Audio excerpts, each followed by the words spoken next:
Great, thanks. Hopefully that didn't feel too familiar. I can imagine in a room like this, you might have experience like, okay, we need you to put this round thing into this square thing. No money, just figure it out, and we need that right now. That's kind of the point. So I'm going to refer back to that, but basically we're going to talk about today is the way that innovation is, I'm going to make the case that it's relational, that it is frugal, and that it has a bias to action. And by the end, I hope you'll see how that fits with that Apollo 13 movie clip. So I'm Tabitha, and I'm from the Chalmers Center, and I know we're speaking at a digital ministry conference here, but we help the church and Christian nonprofits fight against poverty. But what we did is we created a whole tool. Oh, see, they made the button bigger so I would push that one. It still didn't work.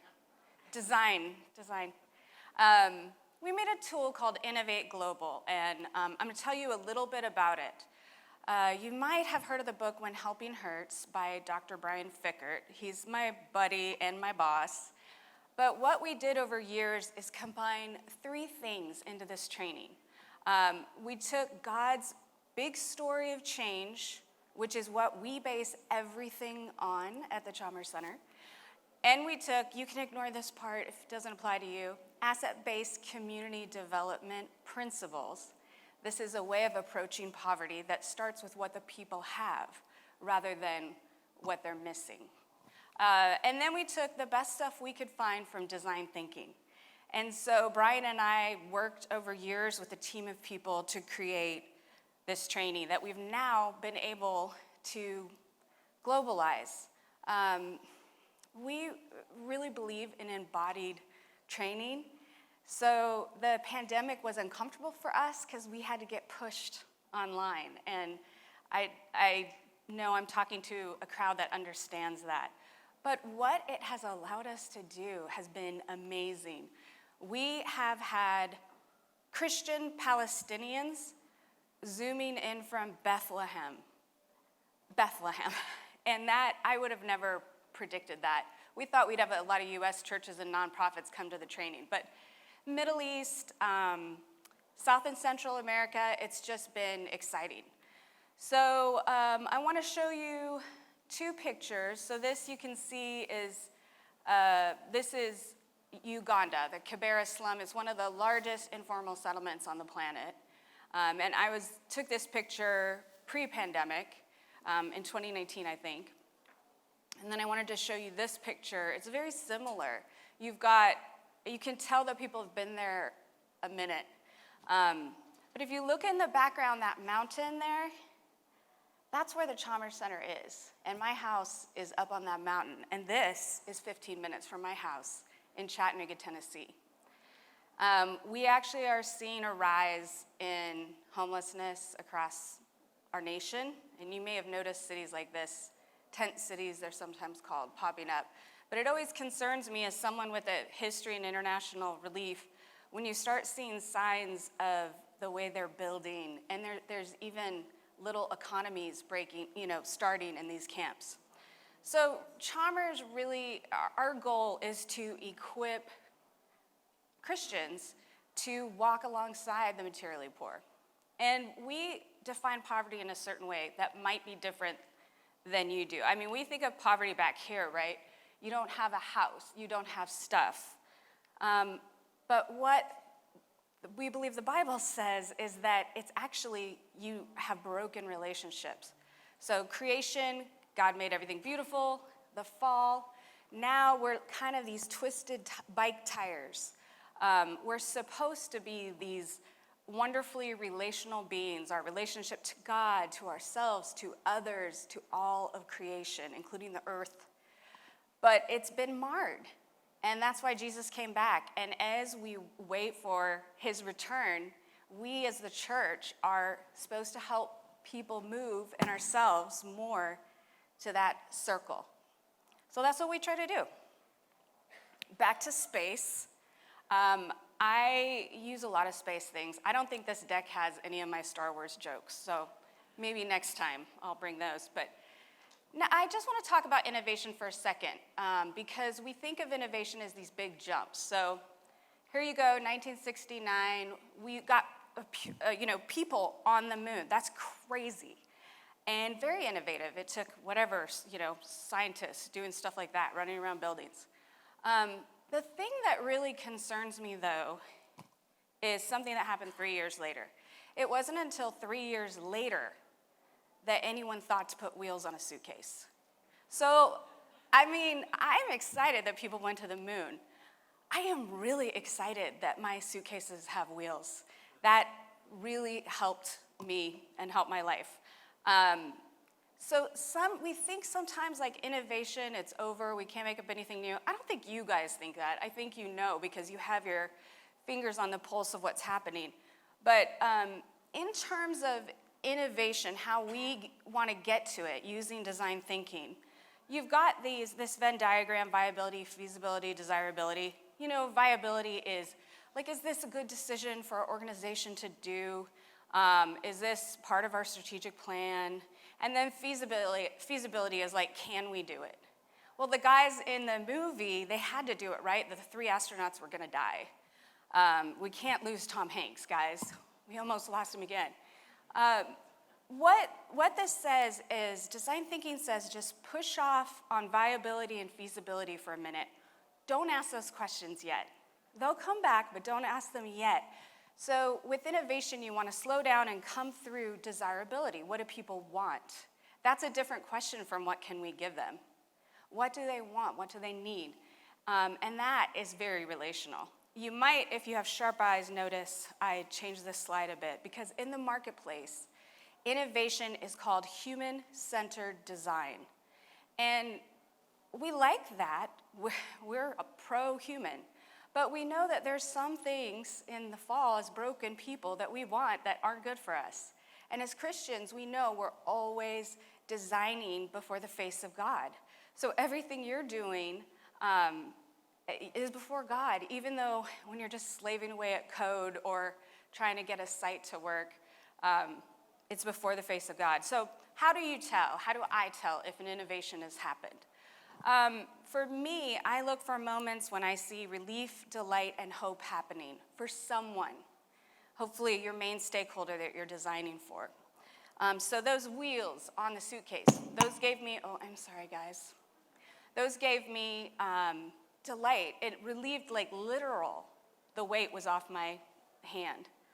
Okay, I show this terrible looking slide because I just want you to know that design thinking has been alive and well for decades. It's now just a normal tool that's used in the marketplace.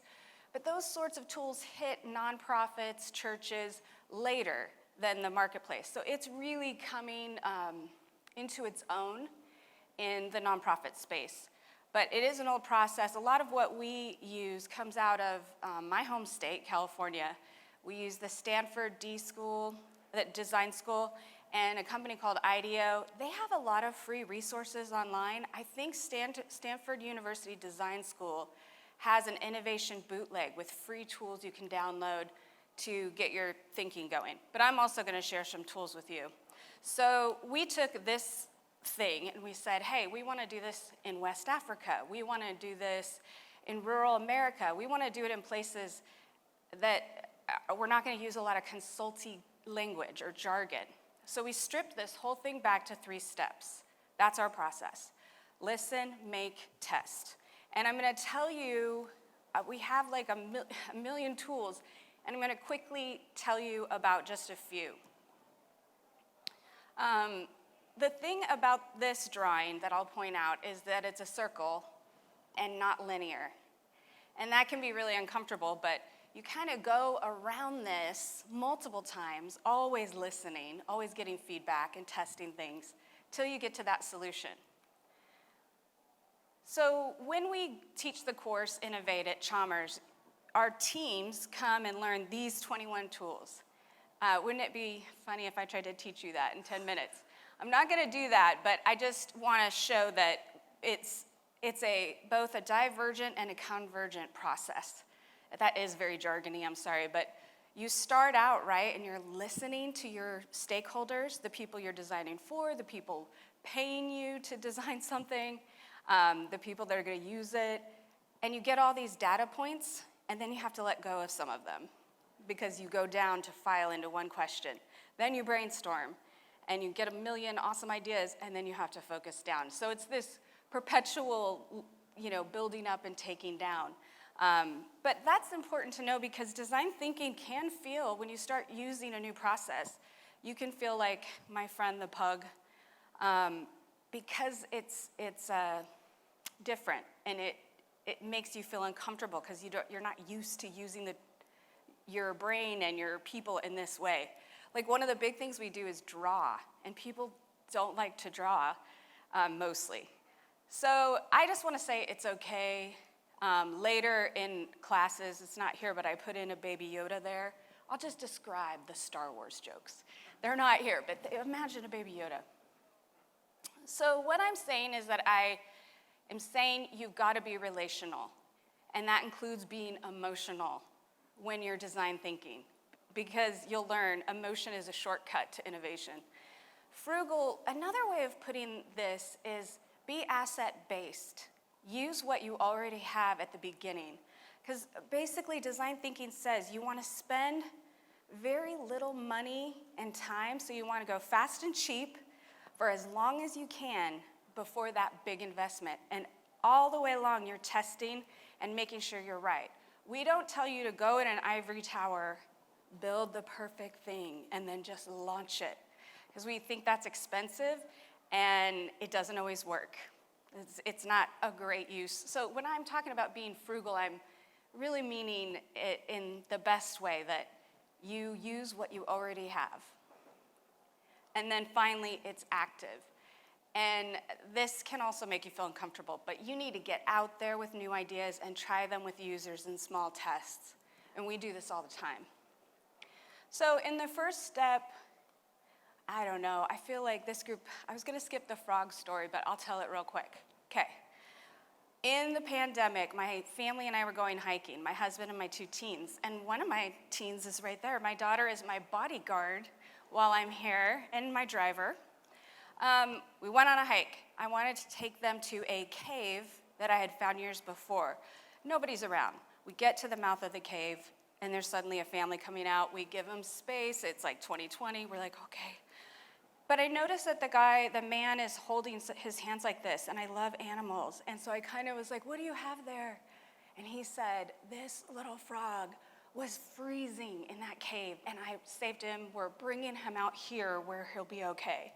And we just sort of nodded and went in the cave. Guess what we found in the cave? More frogs, lots of frogs. We found a consistent water source dripping down the walls. We found a consistent year-round temperature. We found insects and cave crickets, consistent food source. This frog was good.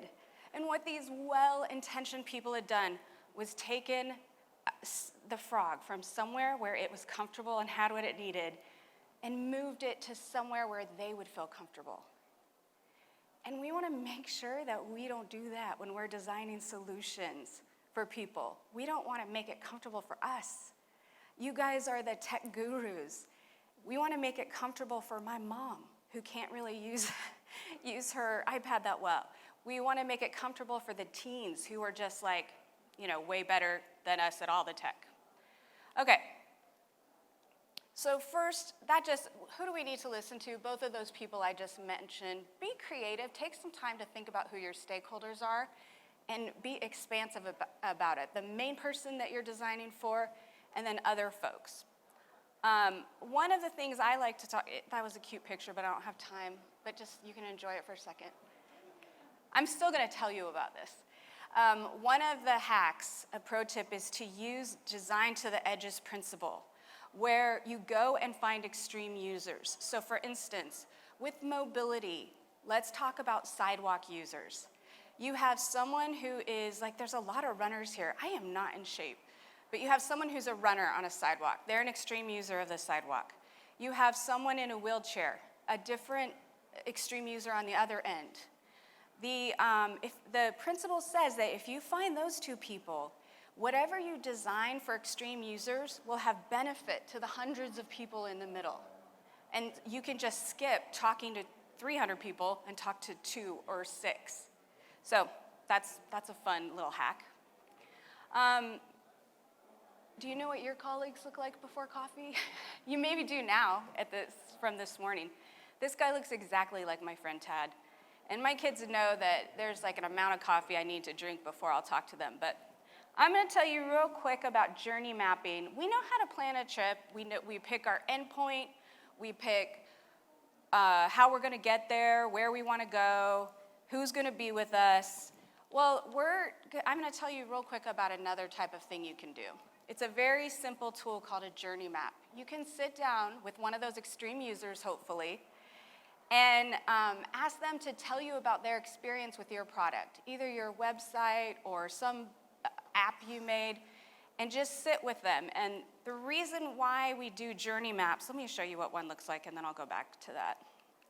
This is what a finished journey map looks like. You have a list of things across the top they're doing. So Kevin here is going from his alarm clock going off to going out the door. I circled the highs and lows point because that's his emotion, when his emotion is up and when it's down. Both the ups and the downs are shortcuts to innovation. Those are places that you and your team need to pay attention to, and you can either amp up the good or try to mitigate those lower feelings to raise them higher. So that's one tool, but why would we do that? Let me go back. It can help you expand your idea of what you're designing. So if you think about dropping off kids to school and you want to make that experience better, we only think about the time that we drop the kids off. A journey map makes you say, okay, how do you feel when you leave the house? Then what happens? Then what happens? What happens after you leave? It just broadens what you can design around and your space where you can innovate. Yes, and the journey map itself becomes an artifact, something that communicates without relying only on words. And it helps you build empathy, that emotional, relational part that you need to innovate. Oh, we have a group on Facebook, and we put up videos and links to tools for innovation. So if you want to check it out, it's just called Chalmers Innovation. Okay, being frugal.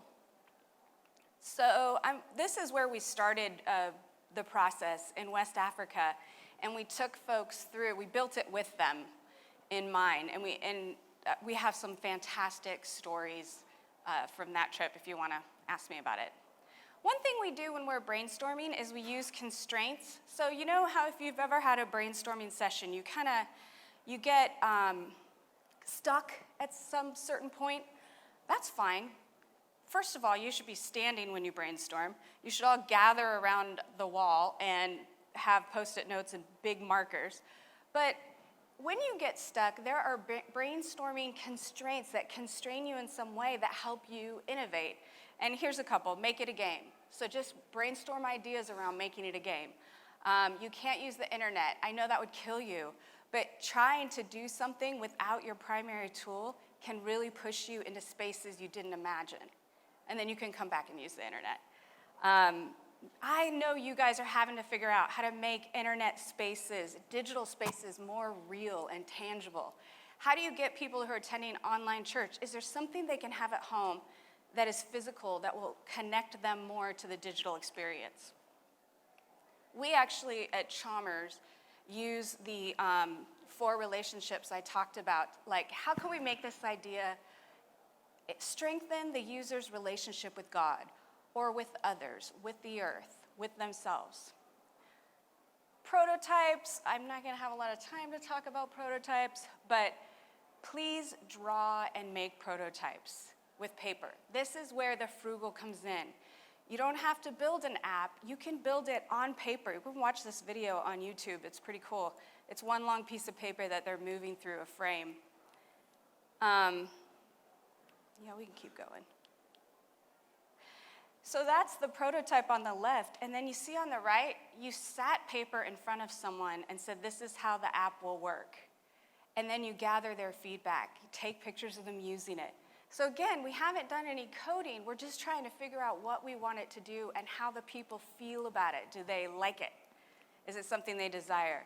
This just illustrates the difference between when you don't draw and then when you do, and how much better you can gather around a drawing with your team. It's just hard to get adults to draw. This is my beautiful artwork. I do stick figures and boxes, but drawing it allows you to really get different feedback from users when you build something out of cardboard than you might otherwise. I'm gonna skip ahead. Always give feedback in this format. Try it in your marriage. I like what you're saying about this. I wonder about that. So even in the way that you give feedback within your team can be generative, and our team just talks to each other like this now, and it's great. Okay, I'm gonna really hasten on here. We've had churches do a lot of different things, building on the assets they already had. So this one church wanted to do something for food insecurity for kids in their city, and they were kind of reaching out of the realm of what they had experience with. But through the asset discovery part, they realized, oh, we have this really good after-school care program. Let's just build on that. So their idea, a lot of those parents are unchurched, and so they're just embracing those parents and trying to serve them. They bought a sandwich board to put out where the drop-off is. Just beautiful but simple things like that, reaching out to people. Those ladies work with incarcerated moms with infants, and they developed in our class a baby book that was prison safe. It was beautiful. And then this team had different churches in their city each build these homes for homeless people on their church property and then move them to one location. It's beautiful. So we're seeing a lot of great things. My last piece of advice is if you feel stuck, ask the youth group what they're doing. And they're gonna be using your space or the environment in really innovative ways. So innovation is relational and emotional. It thrives in a vacuum, just like in that movie. When you have less to work with, sometimes you can go further. So limit yourself, that's not bad. And test, just get out there instantly. You tell people, we're using you as a guinea pig. Please tell us what you think of this. So that's kind of what I would encourage this group to do. I'm excited that you are out there trying to help us navigate this world we haven't been in for Christ. So thank you very much, and thank you, Chad, for having me. I don't know where you are, but he's a great guy. Okay, I'm done. Kenny?